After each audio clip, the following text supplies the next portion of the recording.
Hello and welcome to At Home with Mindy. Today I'm going to make a homemade tomato sauce because I want some of it for tonight and some for the freezer. So I'll run through the ingredients. We've got 2 kilos of fresh tomatoes. Yeah, they're not, I say fresh, but the skin's already falling off. They're a little bit on the squidgy side. I've got 1 onion. I've chosen red because that's what's in my cupboard.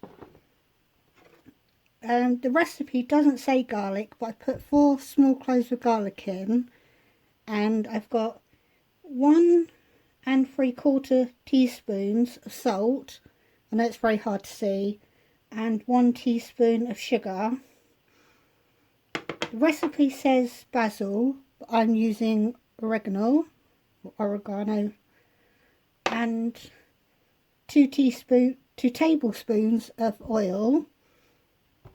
So first of all, we need to put the oil in and put the ring on. I'm just going to guesstimate. I think that's about right. And then I'm going to put the onions in.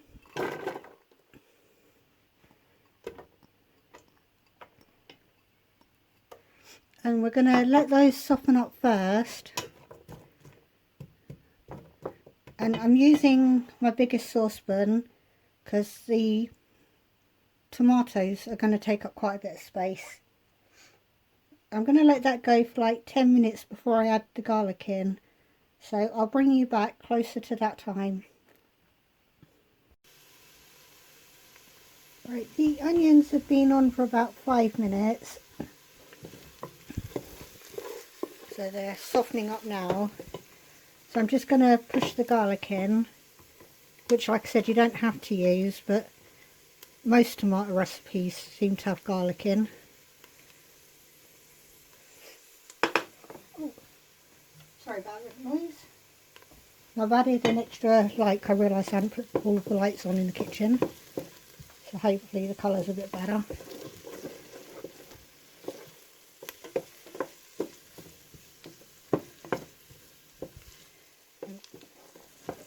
Hope you're all doing well.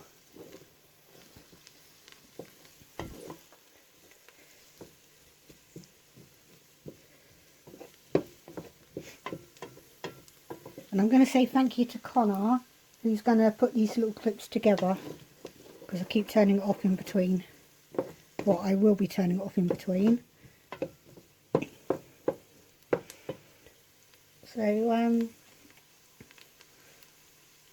now it will just be a case of adding the rest of the ingredients and letting it cook down for at least 20 minutes, possibly longer. I was doing this a lot. Sorry, my voice is terrible. I was making this a lot during the summer using cherry tomatoes, which I peeled like it said on the recipe, bagged it up in Ziploc bags. They tipped over and half of it ended up on the floor. So I thought, why am I bothering to peel them? Because we're going to blend it later as well. So that's why I haven't peeled them. But if you want to peel your tomatoes, go ahead. I'm just going to add it all in.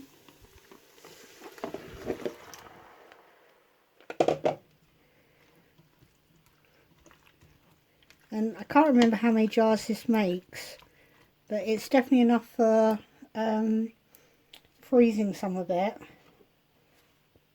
So I'm just going to add the salt and the sugar together.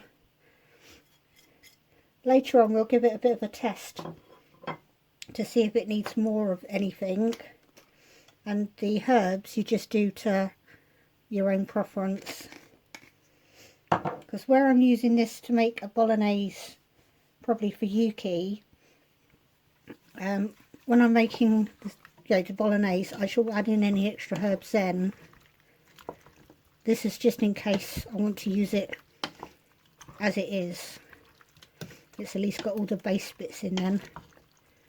So I'm going to turn that back up because that's on quite low. I'm going to go about halfway. Give it 10 minutes, we'll have a look, and then I know it's going to take at least 20. but we'll come back in 10 minutes and see what it's doing. It's been like 12 minutes now, and you can see that a lot of the liquid started coming out, but it's nowhere near done yet. Yeah, that's what it looks like at the moment. So I think it's definitely going to need more time. So we'll come back in 10 or 15 minutes and see what it's doing. But it is smelling amazing considering it's only a few simple ingredients like tomatoes and onion. And yeah, back soon.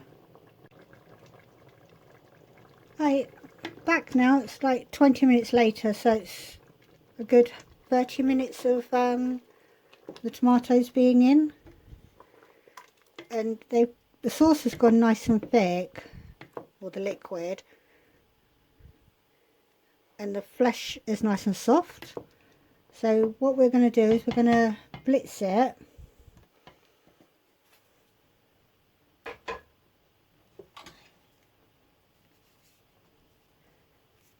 Just switch it on at the wall first.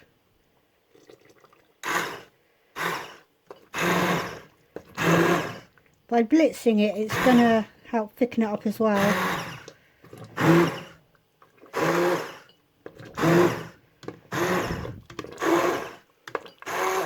I'm doing it slowly because I've literally just turned it off. I don't want to get burnt.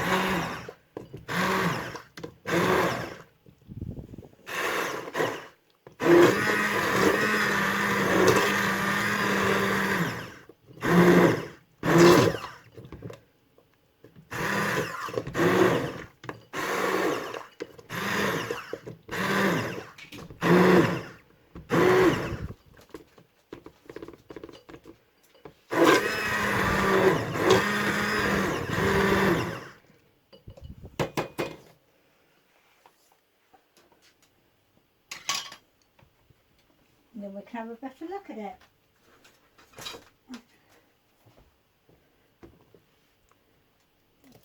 It's not smooth, but that's how I've been making them.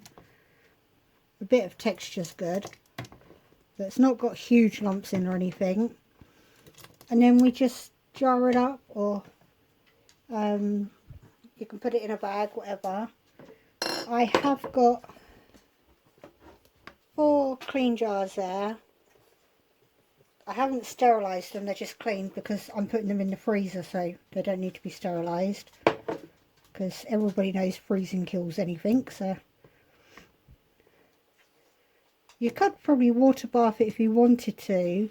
I don't do water bathing or anything like that.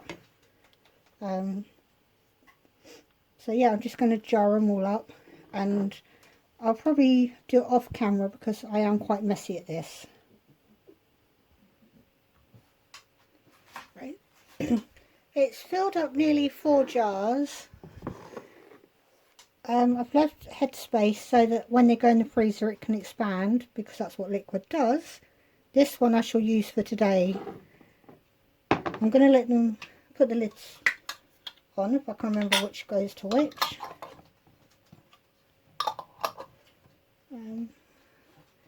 Yeah. Oh.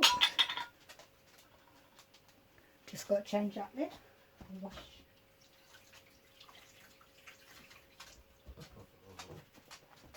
Something to dry it with. I'm rinsing it under the tap, don't worry. Yeah, it's quite a good recipe to use up when you've got too many tomatoes.